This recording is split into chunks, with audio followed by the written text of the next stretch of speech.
নমস্কাৰ ইয়া মিডিয়া 18 ষ্টুডিঅ'ত পৰস্মিতা গোস্বামী আজি নগৰ জ্বলোৱা হল বৃহৎ পৰিমাণৰ নিচাজাতীয় সামগ্ৰী বৰহমপুৰৰ ৰঙাজান খেলপথাৰত মুখ্যমন্ত্ৰী ডক্টৰ হিমন্ত বিশ্ব শৰ্মাৰ উপস্থিতিত জ্বলোৱা হল আৰক্ষীয়ে জব্দ কৰা নিচাজাতীয় সামগ্ৰীসমূহ আনহাতে কিছু সময় পিছতে হুজাইৰ শংকৰদেৱ নগৰতো জ্বলোৱা হ'ব নিচাজাতীয় সামগ্ৰী ইতিমধ্যে হুজাইলৈ ৰাওনা হৈছে মুখ্যমন্ত্ৰী ডক্টৰ হিমন্ত বিশ্ব শৰ্মা শনিবাৰে মুখ্যমন্ত্ৰীৰ উপস্থিতিত গোলাঘাট আৰু কাৰ্বি আংলঙত দাহন কৰা হৈছিল আৰক্ষীয়ে জব্দ কৰা নিচাজাতীয় সামগ্ৰীসমূহ প্ৰায় 160 কোটি টকা মূল্যৰ নিচাজাতীয় সামগ্ৰী দাহন কৰা হয়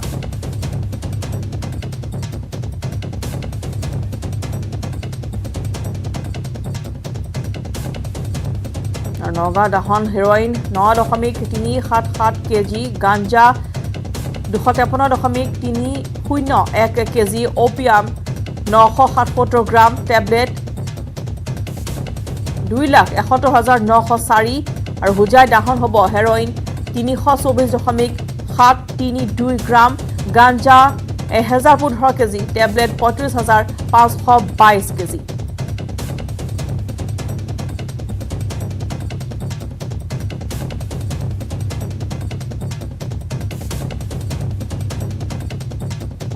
নগাঁৱৰ হুজাই ড্ৰাগছ বিনিষ্টকৰণ অভিযান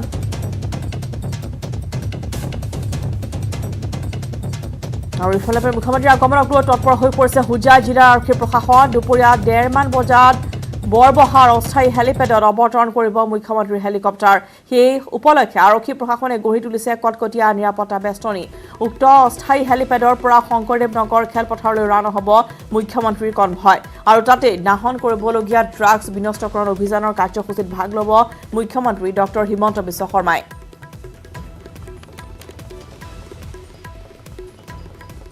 হুজাই জিলা প্ৰশাসনে ইতিমধ্যে সকলো প্ৰস্তুতি সম্পূৰ্ণ কৰি তুলিছে বেদখলকাৰী কবলত উৰাং ৰাষ্ট্ৰীয় উদ্যানৰ ভূমি চলিছে অবাধ বেদখল একাংশ লোকে গাঁও পাতি লৈছে ৰাষ্ট্ৰীয় উদ্যানখনৰ বিস্তীৰ্ণ ভূমিত ৰাষ্ট্ৰীয় উদ্যানখনৰ সীমান্ত অঞ্চলৰ খৈৰাখালী কেম্পৰ কাষতে এতিয়া চলিছে অবাধ বেদখল উৰাং ৰাষ্ট্ৰীয় উদ্যানৰ উত্তৰ দিশৰ সীমান্তত শোণিতপুৰ জিলাৰ বৰচলা চলিছে ৰাষ্ট্ৰীয় উদ্যানখনৰ ভূমি বেদখল এনেদৰে ঘৰ জুপুৰি পাতি লৈছে ৰাষ্ট্ৰীয় উদ্যানৰ উন্মুক্ত ভূমিত অতি কম দিনৰ ভিতৰতে ৰাষ্ট্ৰীয় উদ্যানত ভূমিৰ জনবসতি হোৱাক লৈ শংকিত হৈ পৰিছে দল সংগঠনসমূহ ৰাষ্ট্ৰীয় উদ্যানখনৰ উন্মুক্ত ভূমিত বেদখল হোৱাত ৰাষ্ট্ৰীয় উদ্যানখনলৈ চৰম ভাবুকি কঢ়িয়াই আনিছে বেদখল হোৱাৰ পিছতো ৰাষ্ট্ৰীয় উদ্যানখন বেদখল মুক্ত কৰাৰ বাবে কোনো পদক্ষেপ গ্ৰহণ কৰা নাই বন বিভাগে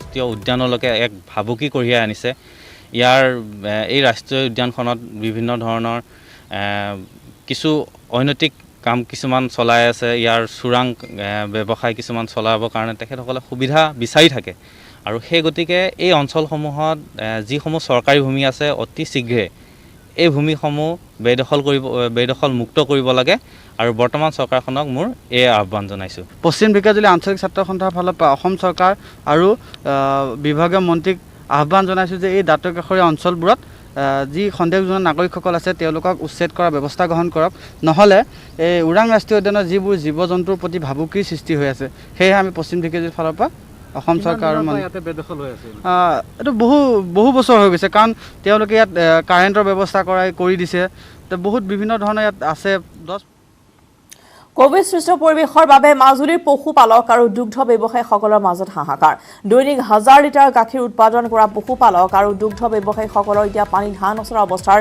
সৃষ্টি হৈছে আন্তঃজিলা যাতায়াত বন্ধ থকাৰ পৰিপ্ৰেক্ষিতত উৎপাদিত গাখীৰ নিব পৰা নাই চুবুৰীয়া জিলাসমূহলৈও উৎসৱ পাৰ্বণ বিয়া আদিও বন্ধ থকাত এতিয়া বিক্ৰী নোহোৱা হৈছে দুগ্ধ ব্যৱসায়ীসকলৰ মাজুলীত সংৰক্ষণৰো একো ব্যৱস্থা নথকাৰ বাবে এতিয়া 100 লিটাৰ গাখীৰ নদীত পেলাইছে দুগ্ধ ব্যৱসায়ীসকলে কিন্তু ৰাজ্যৰ বহু শিশু পুষ্টিহীনতাত ভুগি থকা সময়ছোৱাতে গাখীৰ নদীত পেলোৱাটো একেবাৰে সমীচিত নহয় বুলি বিভিন্নজনে ক'ব বিচাৰে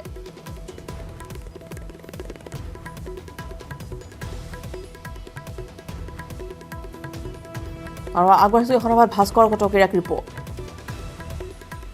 পৰিপ্ৰেক্ষিতত মাজুলীৰ গৌপালক আৰু দুগ্ধ ব্যৱসায়ীসকলৰ জীৱন আচলতে বিপন্ন হৈ পৰিছে আৰু তাৰ পৰিপ্ৰেক্ষিতত যিসকল দুগ্ধ ব্যৱসায়ী সেই দুগ্ধ ব্যৱসায়ীসকলে পূৰ্বতে আমি প্ৰতিবেদন প্ৰকাশ কৰিছিলোঁ কেনেদৰে আচলতে তেওঁলোকে উৎপাদিত যি দুগ্ধ সেয়া নদীত পেলাই দিছিলে আৰু বৰ্তমানো তেনে এক পৰিৱেশ আমি দেখুৱাবলৈ গৈছোঁ কাৰণ ইয়াত আমি দেখিবলৈ পাইছোঁ যে ড্ৰামে আচলতে গাখীৰ বৰ্তমান জেংৰাইমুখৰ খেৰকটীয়া নদীত বৰ্তমান পেলাই দিয়া হৈছে কোভিড অতিমাৰীৰ বাবে আচলতে যেনে ধৰণে লকডাউন আৰু সমীপৱৰ্তী জিলাসমূহলৈ আন্তঃজিলা যাতায়াত বন্ধ হৈ আছে। তাৰ পৰিপ্ৰেক্ষিতত বৰ্তমান এনেদৰে খেৰকটীয়া নদীত এইসকল দুগ্ধ ব্যৱসায়ীয়ে বৰ্তমান এইসমূহ দুগ্ধ ইয়াত পেলাই দিয়া পৰিলক্ষিত হৈছে। আৰু মাজুলীৰ কথা ক'লে আচলতে সকলোতকৈ যি গাখীৰৰ ব্যৱসায়ৰ বাবে জনাজাত ৰমেশ ঘোষ ডাঙৰীয়া আমাৰ লগত উপস্থিত আছে। আৰু ৰমেশ ঘোষ ডাঙৰীয়াৰ পৰা মই জানিব বিচাৰিম আচলতে কেনেদৰে এই তেওঁলোকৰ বৰ্তমান যিসকল দুগ্ধ ব্যৱসায়ী এই দুগ্ধ ব্যৱসায়ীসকলে আচলতে কেনেদৰে জীৱন নিৰ্বাহ কৰিছে। মই প্ৰথমতে আপোনাৰ লগত কথা পাতি ল'ব বিচাৰিছোঁ, কিয় আচলতে এই গাখীৰসমূহ বৰ্তমান পেলাই দিয়া হৈছে? আন্তঃজিলা বন্ধ হৈ যোৱাত আমি গাখীৰ কি কয় যোৰহাট আৰু লখিমপুৰলৈ কোনো জেগাতে আমি পঠাব পৰা নাই। আৰু এই গাখীৰ মাজুলীত ইমান গাখীৰ আমি মাজুলীত মানে বিক্ৰী কৰাৰ কোনো সম্ভৱ নাই আৰু ৰাখিব পৰা কোনো ব্যৱস্থাও নাই। সেইটো কাৰণে আমি এতিয়া হাজাৰ হাজাৰ গাখীৰ এতিয়া কুটিবৰ পৰা আনি আমি এনেকৈ নদীত পেলাবলগীয়া হৈছে। কিমান লিটাৰ আপোনাৰ দৈনিক উৎপাদন হয় গাখীৰ? মানে 1000 ওপৰত গাখীৰ আহে। 1000 লিটাৰ ওপৰত হয়। আৰু বিভিন্ন ধৰণৰ খুঁটিসমূহৰ পৰা এই গাখীৰসমূহ আপোনাৰ ওচৰলৈ আহে। হয়, তেওঁলোকৰ এতিয়া যিটো অৱস্থা, এতিয়া খেতি পথাৰো নাই, হেৰি নাই, তেওঁলোকৰ মানে এতিয়া গাখীৰটোতো নানিলে আমাৰ উপায় নাই, কাৰণ আমি বহুত পইচা তেওঁলোকক আগতীয়াকৈ ধন দি থৈছোঁ, হেৰি দি থৈছোঁ। এতিয়া সেইবোৰৰ কাৰণে আমি গাখীৰ অনাটো বাধ্য।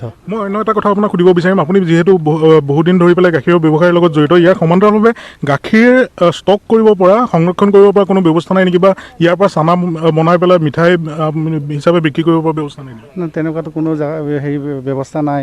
এইটো কোল এটা হেৰি লাগে, মানে আইচি ৰুম লাগে, হেৰি লাগে, তেনেকুৱা ব্যৱস্থাটো আমাৰ নাই আৰু আমাৰ সম্ভৱ নহয় ইমান টকা পইচা আমাৰ হেৰি কৰিব পৰা। বৰ্তমান এইখিনি নষ্ট হৈ যোৱাৰ কাৰণে আপুনি বৰ্তমান খেৰকটীয়া নদীত পেলাই দিবলগীয়া হৈছে। হয়, আচলতে অসম চৰকাৰে যদি আমাক কিবা এটা ইয়াৰ ব্যৱস্থা কৰি দিয়ে মাজুলীৰ বাবে, হয়তো আমি উপকৃত হ'ম বুলি আমাৰ এটা হেৰি ভাবিছোঁ। নিশ্চিতভাৱে আচলতে চৰকাৰলৈ আহ্বান জনাইছে। আৰু বৰ্তমান দেখুৱাইছোঁ কেনেদৰে এখন গাড়ীত ড্ৰামে বৰ্তমান ড্ৰাম আনি গাখীৰৰ সৈতে খেৰকটীয়া নদীত আচলতে পেলাই দিছে এইসকল দুগ্ধ ব্যৱসায়ীয়ে। কাৰণ আন্তঃজিলা যাতায়াত বন্ধ আৰু লকডাউনৰ পৰিপ্ৰেক্ষিতত বৰ্তমান এইসকল দুগ্ধ ব্যৱসায়ীৰ জীৱন বিপন্ন হৈ পৰিছে। তাৰ পৰিপ্ৰেক্ষিততে বৰ্তমান জেংৰাইমুখৰ যি খেৰকটীয়া নদী, এই খেৰকটীয়া নদীত তেওঁলোকে উৎপাদিত যি গাখীৰ, এই গাখীৰ পেলাই দিবলগীয়া পৰিস্থিতিৰ সৃষ্টি হৈছে। আৰু ফালে সৰুপথাৰ খৰাং পৰিস্থিতিৰ বুজ ল'বলৈ উপস্থিত হৈছে দুজনকৈ কেবিনেট মন্ত্ৰী। সৰুপথাৰ সমষ্টিৰ বিধায়ক বিশ্বজিৎ ফুকনৰ সময় উপযোগী চিন্তা আৰু পদক্ষেপৰ বাবে সৰুপথাৰক খৰাং পীড়িত অঞ্চল ঘোষণা কৰিছিল ৰাজ্যিক কেবিনেটে। খৰাং পীড়িত অঞ্চল ঘোষণা কৰাৰ পিছতে মুখ্যমন্ত্ৰীৰ নিৰ্দেশত পৰিস্থিতি পৰ্যবেক্ষণ কৰিছে ইতিমধ্যে কেবিনেট মন্ত্ৰীয়ে। আৰু ইতিমধ্যে সৰুপথাৰত উপস্থিত হৈছে জলসিঞ্চন বিভাগৰ মন্ত্ৰী অশোক সিংহাল আৰু ৰাজহ আৰু দুৰ্যোগ ব্যৱস্থাপনা বিভাগৰ মন্ত্ৰী যোগেন মহন। সৰুপথাৰ ৰাজ্য চক্ৰৰ অধীনৰ নাগালেণ্ড সীমান্তৱৰ্তী চেৰনিজান গাঁও পঞ্চায়তৰ অধীনৰ খৰাং পীড়িত অঞ্চল পৰিদৰ্শন কৰে। বৰষুণৰ অভাৱত কৃষকসকলে সন্মুখীন হোৱা খৰাং সমস্যাৰ জোৰা মৰাৰ বাবেই ডক্টৰ হিমন্ত বিশ্ব শৰ্মা নেতৃত্বাধীন চৰকাৰে সকলো প্ৰকাৰে সহায় সহযোগিতা আগবঢ়োৱাৰ আশ্বাস দিয়ে মন্ত্ৰীদ্বয়ে।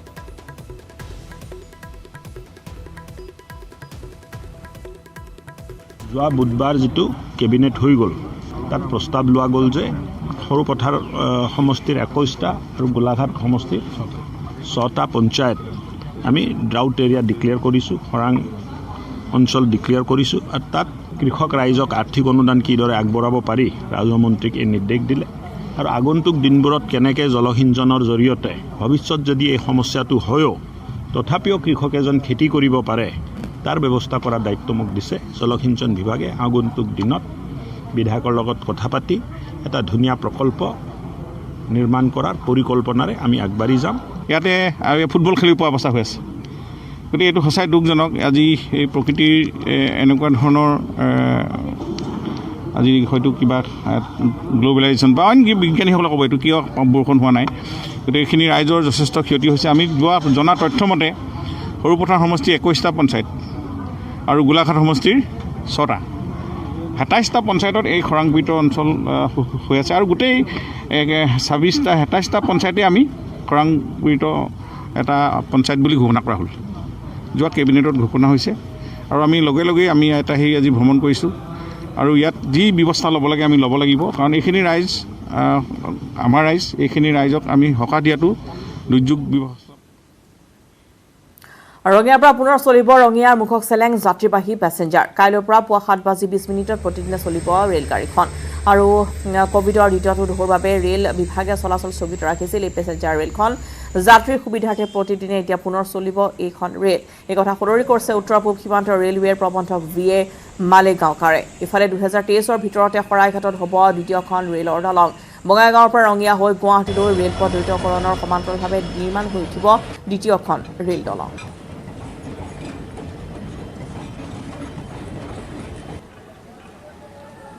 रंगिया से मरकॉन्ग सेलेक जाने वाली जो इंटरसिटी एक्सप्रेस है, इसकी सेवा सोमवार 19 जुलाई से दोबारा बहाल हो रही है। ये गाड़ी सवेरे 7:20 पर रंगिया स्टेशन से निकलेगी और शाम को मरकॉन्ग सेलेक पहुंचेगी। 20 तारीख से मरकॉन्ग सेलेक रंगिया इंटरसिटी की सेवा भी मरकॉन्ग सेलेक से बहाल की जाएगी। तो कोविड के ये दूसरे वेव के चलते इस गाड़ी का परिचालन स्थगित रखा गया था कुछ समय के लिए। तो अभी मुझे बहुत खुशी है कि मंडे से रंगिया से और ट्यूसडे से मरकॉन्ग सेलेक से इस गाड़ी की सेवा। खबर मीडिया दिनत समय হৈছে বিৰতিৰ উদ্দেশ্যবাতৰ মাজলৈ মণিপুৰ শিলঙৰ বাহিৰে প্ৰস্তুত ঘৰ ফনি কৰা বহু সামগ্ৰী পাঠশালাৰ হস্তশিল্পী দীপেন খাটনিয়াৰে দেখুৱাইছে স্বাৱলম্বী হোৱাৰ পথ। মণিপুৰ শিলঙৰ বাহিৰে পাঠশালাত এজন লোকে প্ৰস্তুত কৰিছে বিভিন্ন সামগ্ৰীৰে আপোন মনেৰে পুলকিত কৰি তুলিছে সকলোকে। পাঠশালাৰ পশ্চিম পট্টি নিবাসী দীপেন খাটনিয়াৰ নামৰ এগৰাকী ব্যক্তিয়ে এগৰাকী হৈছে ভাস্কৰ্য শিল্পী। ফুলৰ টাব, বাঁহৰ ঘৰ, জাতীয় পতাকা, গণেশ আদিকে ধৰি বহু সামগ্ৰী ইতিমধ্যে প্ৰস্তুত কৰিছে লোকজনে। কিন্তু কোভিড পৰিস্থিতি আৰু লকডাউনে কোঙা কৰিছে লোকজনক। উৎপাদিত সামগ্ৰী বজাৰ বিক্ৰী কৰিব নোৱাৰি লোকচানৰ সন্মুখীন হৈছে লোকজন। আগবাঢ়িছো পাঠশালাৰ পৰা ধ্ৰুৱজ্যোতি তালুকদাৰৰ ৰিপৰ্ট। কৰোনা মহামাৰীৰ ফলত বিগত 1.5টা বছৰে বহু লোক কৰ্ম সংস্থাপনহীন হৈ পৰিছে আৰু ইয়াৰ পিছতে কিন্তু এছামে কৰ্ম সংস্থাপনৰ নিদৰ্শন দেখাবলৈ সক্ষম হৈছে। ইয়াৰ এক নিদৰ্শন হৈছে পাঠশালাৰ এগৰাকী ব্যক্তি, যিগৰাকী ব্যক্তিয়ে ইতিমধ্যে বাঁহেৰে নিৰ্মিত বিভিন্ন সামগ্ৰী প্ৰস্তুত কৰি উলিয়াইছে। তেওঁৰ বাগৃহৰ দৃশ্য এয়া আমি দেখুৱাইছোঁ, নিউজ 18ৰ কেমেৰাত আমি দেখুৱাইছোঁ নিউজ 18 দৰ্শকসকলক যে এনেদৰে বাঁহেৰে বিভিন্ন ধৰণৰ সামগ্ৰী তেওঁ প্ৰস্তুত কৰি উলিয়াইছে। আৰু এনেদৰে তেওঁ দৰাচলতে এটা বাঁহৰ ব্যৱসায় কৰিছিল যদিও তেওঁ লকডাউনৰ কাৰণে বিগত 1.5টা বছৰ যি লকডাউন হৈ আছিল, এই লকডাউনৰ কাৰণে তেওঁ ব্যৱসায় এৰিবলগীয়া হৈছিল, কাৰণ যথেষ্ট ক্ষতিৰ সন্মুখীন হৈছিল। দাদা, কেতিয়াৰ পৰা এইটো আপোনাৰ মনলৈ ধাৰণা আহিল বা কেনেধৰণে এই বাঁহবিলাক ক'ৰ পৰা আনিছে?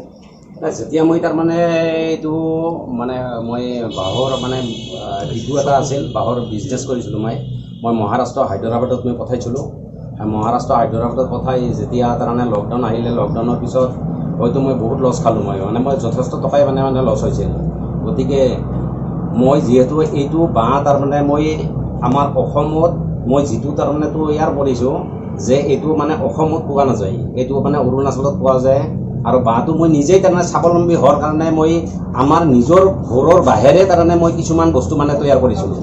যে মই চেষ্টা কৰিছোঁ যে তাৰমানে এইটো বস্তু আমি যদি বাঁহেৰে তাৰমানে যিহেতু অসমত ইমান বাঁহ আছে বা অসমত ইমান তাৰমানে ধুনীয়া ধুনীয়া বাঁহ আছে, আমি এই বাঁহেৰে আমি যদি ফুলৰ টাব বা ফুলৰ আমি কিছুমান সঁজুলি যদি আমি তৈয়াৰ কৰোঁ, এনেহেন ধৰক এটা টাবত যিখিনি পৰিমাণৰ ইয়াত টাবটো পায়, কিন্তু বাঁহৰ টাবটো তাৰমানে ইমান নালাগে। আৰু তাৰমানে বাঁহৰ সঁজুলি দিয়ে বনালে বহুত ধুনীয়া তাৰমানে ঘৰুৱা যি সৌন্দৰ্যবৰ্ধক বিভিন্ন সামগ্ৰী আপুনি এতিয়া বাঁহৰ দ্বাৰা প্ৰস্তুত কৰি উলিয়াইছে, কিন্তু এই সামগ্ৰীসমূহ ঘৰৰ সৌন্দৰ্যবৰ্ধকাৰ প্ৰস্তুত কৰি উলিয়াইছে। এইসমূহ যদি মাৰ্কেট পায় তেতিয়াহ'লে কেনেদৰে লাভান্বিত হ'ব বা এই সামগ্ৰী প্ৰস্তুত কৰি আপুনি কেনেকুৱা অনুভৱ কৰে? নাই, এইটোতো মই বহুত আনন্দিত পাম। হয়তো মই যদি মাৰ্কেটখন যদি মই ল'ব পাৰোঁ, হয়তো ইয়াত যদি কিনা মানুহটো যথেষ্ট কিনা মানুহ আছে, হয়তো মোৰ বহুত মানুহ আহি আছে যে এইটোৰ কি দাম, সেইটোৰ কি দাম। হয়তো মই 2-1 পিচ বিক্ৰী কৰিছোঁ, হয়তো মই 1200 টকাত বিক্ৰী কৰিছোঁ, মই হয়তো 500 টকাত বিক্ৰী কৰিছোঁ। মই ধন্যবাদ জনাইছোঁ দীপেন খাটনিয়া ডাঙৰীয়াক। আৰু এই মুহূৰ্তত আমি পুনৰ নিৰ্যাতিত দৰ্শকসকলক জনাব বিচাৰিছোঁ যে এগৰাকী দৰাচলতে ক'ব লাগিব এগৰাকী ভাস্কৰ্য শিল্পী, কিয়নো তেওঁৰ যি হাতৰ নিপুণ যি পৰশ, এই পৰশত ইতিমধ্যে বাঁহৰ দ্বাৰা বিভিন্ন সামগ্ৰী ইতিমধ্যে তেওঁৰ প্ৰাণ পাই উঠিছে। আৰু আমি নিৰ্যাতিত দৰ্শকসকলক আনখন স্ক্ৰীণত দেখুৱাই আছোঁ এনেদৰে যে যিসমূহ এওঁ প্ৰস্তুত কৰিছে বাঁহৰ দ্বাৰা প্ৰস্তুত কৰা সামগ্ৰী, এইসমূহ সামগ্ৰী যদিহে তেওঁ ৰাজ্যিক ভিত্তিত এখন মাৰ্কেট পায় বা বজাৰ পায়, তেতিয়াহ'লে নিশ্চয়কৈ তেওঁ স্বাৱলম্বী হোৱাৰ ক্ষেত্ৰত যথেষ্ট পৰিমাণে লাভান্বিত হ'ব, স্বাৱলম্বী হৈ পেলাই। আৰু এনেধৰণে তেওঁ এতিয়া আশা ব্যক্ত কৰিছে আৰু আশাৰে ৰৈছে যাতে তেওঁৰ বাঁহৰ দ্বাৰা প্ৰস্তুত কৰা এই সামগ্ৰীসমূহ বজাৰ দখল কৰিবলৈ সক্ষম হয়।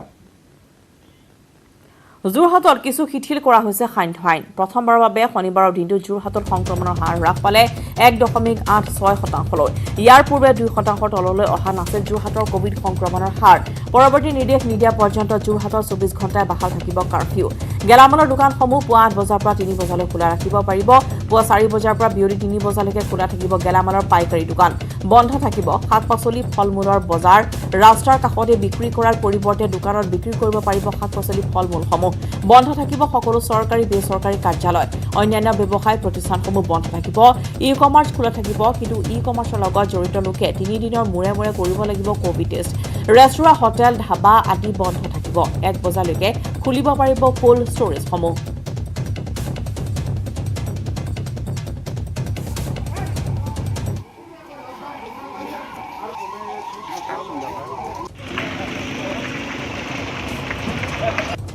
কাৰ্ফিউ টাইমটো ৰাউণ্ড দি ক্লকে থাকিব work place business commercial establishment সেয়া বন্ধ থাকিব গভৰ্ণমেণ্ট আৰু প্ৰাইভেট অফিচ যি আছে সেয়া বন্ধ থাকিব শ্বপছ এণ্ড কমাৰ্চিয়েল এষ্টাব্লিছমেণ্ট বন্ধ থাকিব হোলচেল ডিলিং উইথ গ্ৰ'চাৰিজ আৰু retail shops dealing with groceries fruits and vegetables এইখিনি খোলা থাকিব হোলচেল যিখিনি থাকিব সেয়া ৰাতিপুৱা আমি 4 বজাৰ পৰা খুলিব দিছোঁ দিনৰ 3 বজালৈ তাৰোপৰি retail shop dealing with groceries fruits and vegetables and animal feed ৰাতিপুৱা 8 বজাৰ পৰা 3 বজালৈকে খুলি দিয়া হৈছে কিন্তু ৰোড সাইড ভেণ্ডিংটো ভেজিটেবল আৰু ফ্ৰুটছৰ যিটো ৰাস্তা কাষত বহি বিক্ৰী কৰে সেইটো নহ'ব খোলা টাইমটো ৰাতিপুৱা 8 বজাৰ পৰা 3 বজালৈ আৰু ডাইনিং ৰেষ্টুৰেণ্টছ ধাবাজ আৰু যিখিনি আদাৰ ইটাৰিজ আছে সেয়া বন্ধ থাকিব টেকএৱে ফুড আইটেম সেয়া বন্ধ থাকিব চেল কাউণ্টাৰ শ্ব'ৰুম সেয়া বন্ধ থাকিব কোল্ড ষ্টৰেজ খুলিব পাৰে 1 বজালৈকে মেইনটেনেন্স পাৰপাছৰ কাৰণে 1 বজালৈকে খুলিব পাৰে ৰিলিজিয়াছ ইনষ্টিটিউশ্যন বন্ধ থাকিব ই-কমাৰ্চ খোলা থাকিব 3 বজালৈকে কিন্তু ই-কমাৰ্চৰ লগত জড়িত যিখিনি ব্যক্তি আছে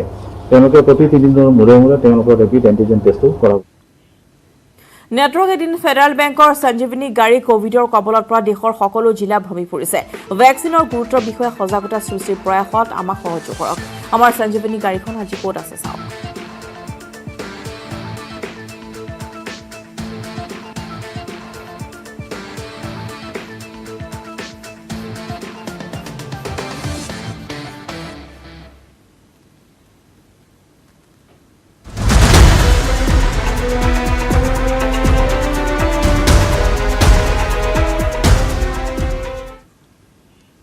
হাইস্কুল শিক্ষান্ত পৰীক্ষাৰ ফলাফলৰ মূল্যাংকন কেলেংকাৰী ইতিমধ্যে পোহৰলৈ আহিছে কেলেংকাৰী 6 অভিযুক্ত কামৰূপ আৰক্ষীয়ে গ্ৰেপ্তাৰ কৰিছে কামৰূপ জিলা বিদ্যালয়সমূহৰ পৰিদৰ্শক মাধৱ ডেকাক গ্ৰেপ্তাৰ কৰা হৈছে জিলা শিক্ষা আঁচনি বিষয়া তথা সেৱাৰ সমন্বয়ক ফুলপাহী নাথকো কৰা হৈছে গ্ৰেপ্তাৰ কৰ্মচাৰী প্ৰশান্ত দাস ফুলেশ্বৰ দাসকো গ্ৰেপ্তাৰ কৰিছে আৰক্ষীয়ে আনহাতে দক্ষিণ কামৰূপৰ গৰৈমাৰীৰ মাজৰটো উচ্চতৰ মাধ্যমিক বিদ্যালয়ৰ অধ্যক্ষ আখাছ আলী আহমেদ আৰু গৰৈমাৰী আঞ্চলিক ছোৱালী হাইস্কুলৰ প্ৰধান শিক্ষক দোষ্ট হবিবুৰ ৰহমানকো কৰা হৈছে গ্ৰেপ্তাৰ বৰ্তমান উত্তৰ গুৱাহাটী আৰক্ষী থানাত জেৰা কৰা হৈছে ধৃত 5 জনকৈ লোকক ফুলপাহী নাথক আৰক্ষীয়ে ক'ত ৰাখিছে সেয়া এতিয়ালৈকে জানিব পৰা হোৱা নাই উল্লেখ্য যে হাইস্কুল শিক্ষান্ত পৰীক্ষাত ভাল ফলাফলৰ নামত ধনৰ লেনদেনৰ অভিযোগত কামৰূপৰ বিদ্যালয়সমূহৰ পৰিদৰ্শকৰ কাৰ্যালয়ত শনিবাৰে অভিযান চলাইছিল আৰক্ষীৰ এটা বৃহৎ দলে ধনৰ বিনিময়ত প্ৰথম বিভাগ ষ্টাৰ মাৰ্ক ডিষ্টিংশ্যনৰ অভিযোগত অভিযান চলাইছিল আৰক্ষীয়ে জব্দ কৰিছে নগদ ধন লেপটপ মোবাইলৰ লগতে বহুতো আপত্তিজনক নথিপত্ৰ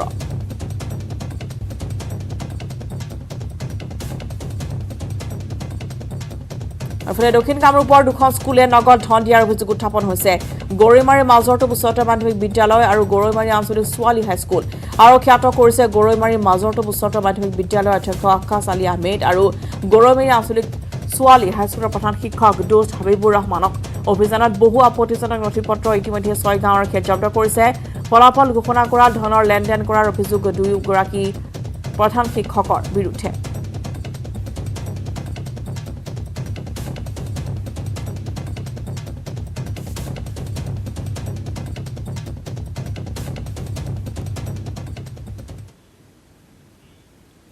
শুকুৰবাৰে উত্থাপন কৰা বাজেটত মাইক্ৰ ফাইনেন্সৰ ঋণ গ্ৰহণ কৰা সকলৰ বাবে যি প্ৰস্তাৱ লৈছে তাৰ বিৰুদ্ধে সৰব হৈ পৰিছে শিৱসাগৰৰ পাণবেচাৰ বহু ঋণগ্ৰস্ত মহিলা বিশেষকৈ মাইক্ৰ ফাইনেন্সৰ ঋণ পৰিশোধ কৰিবলৈ থকা মহিলাসকলক 3টা শ্ৰেণীত বিভক্ত কৰাত চৰকাৰৰ বিৰুদ্ধে কি বুজাৰিছে 3টা শ্ৰেণীত বিভক্ত নকৰি নিৰ্বাচনী প্ৰতিশ্ৰুতি অনুসৰি সকলোকে মাইক্ৰ ফাইনেন্সৰ ঋণ মাফ কৰাৰ দাবী জনাইছে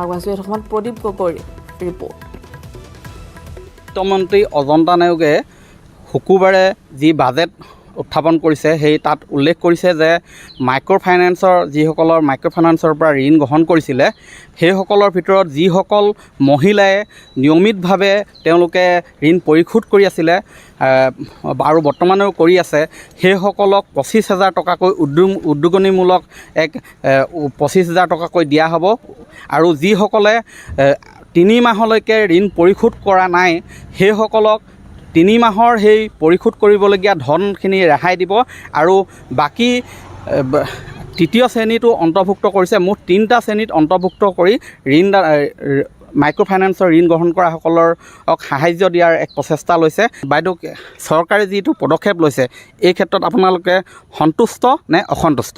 আমি মুঠে সন্তুষ্ট নহয়। তেখেতলোকে কালি সদনত যি বাজেট উত্থাপন কৰিলে বাজেটৰ মধ্যবিত্তসকলৰ যিখিনি সুবিধাৰ কথা ক'লে তেখেতলোকে ৰেহাইৰ কথা কৈছিলে কিন্তু সেই একেবাৰে বিপৰীত হ'ল।